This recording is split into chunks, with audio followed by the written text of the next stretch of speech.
Alors là, on va travailler les médaillons de Lot. Des médaillons de Lot en croûte de pain d'épices. Là, je vais vous parler de petits épices, de pain d'épices qui sont magiques aussi, que vous pouvez trouver dans vos commerces. Avec une purée de navets à l'érable et des légumes de saison. Donc là, on va travailler sur notre Lot. C'est pareil, même système. Vous avez tout qui vous arrive, tout fait, juste à réchauffer. Donc purée de navets à l'érable qu'on glisse en fond d'assiette. Là, on travaille sur une assiette creuse, mais c'est pareil. C'est à votre plaisir. Moi, j'aime beaucoup aussi présenter sur des planches. Je trouve que c'est vraiment sensationnel. On va travailler aussi avec nos petits légumes. Là, on a fait courgettes. Et puis, donc un petit peu de vert. Toujours une petite touche quand même d'avoir un peu d'artistique dans vos assiettes de fête.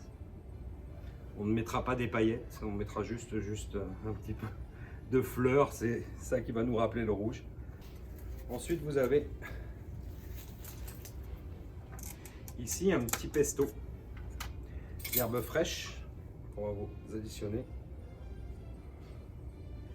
juste dessus. Quand le tout sera chauffé, mettez juste votre petit pesto enfin complètement.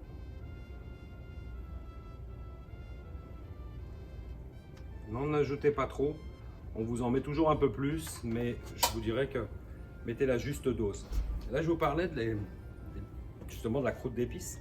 La croûte d'épices, nous, on va le réaliser surtout essentiellement avec des rechutes de pain d'épices. C'est assez merveilleux. Vous les passez un petit coup au blender, puis vous avez votre croûte de pain d'épices. Là, elle sera faite, donc vous n'avez rien à faire. Par contre, si vous voulez aussi amener une touche dans vos desserts, dans différentes choses, ou sur des bords d'assiettes, on a cette compagnie qui est des Aliments du Québec. Et puis, on a cette compagnie qui s'appelle La Pincée. Ils font des épices, justement, pain d'épices. Donc, avec des saveurs et des odeurs magnifiques qui rappellent justement toute cette partie de Noël. Petite chose aussi, vous pouvez additionner, là vous l'aurez sur un autre plat, mais on a Culture Bonne Terre qui fait aussi des petits pots maintenant, des chutneys, tomates, basilic, que vous trouvez en épicerie fine.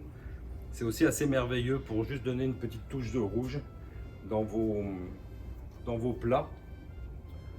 Moi, sur la partie Lot, j'y mettrai encore l'oseille sanguine. L'oseille sanguine, l'oseille, on sait que c'est un petit goût citronné.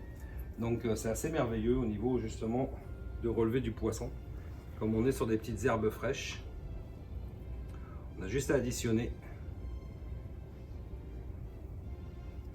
les petites feuilles qu'on essaye de placer toujours. Je vous dirais que j'irai peut-être aussi, justement, si on travaille sur une herbe, sur ces petites blettes de couleur. C'est de la micro-pousse aussi. Je trouve ça assez joli. C'est un petit rappel qu'on va pouvoir glisser aussi au bord de l'assiette. Comme ceci. Et une petite touche de pétales, mais vraiment très légère. Juste quelques pétales pour amener une couleur différente. Je vous rappelle que toutes les pétales sont comestibles. 90% des fleurs sont comestibles. Voilà pour la Lot. Juste une petite présentation assez simple.